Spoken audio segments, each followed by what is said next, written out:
Welcome back to another technical deep dive here in the debug zone. Today we're tackling a big question and breaking it down with us from other users. Hopefully this clears up some misconceptions and helps you get the answer you need.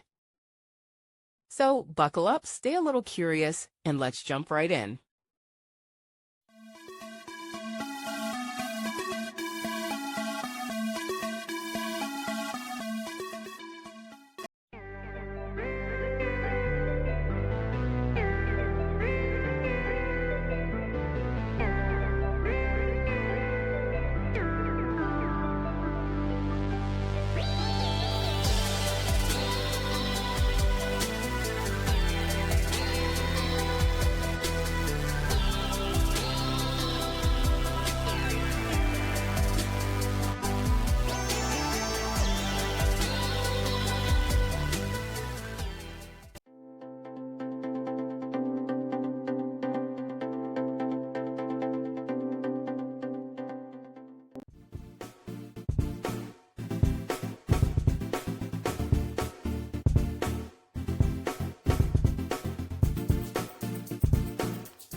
And that's a wrap.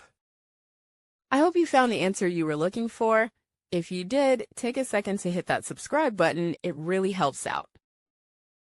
And let me know in the comments which solution worked best for you.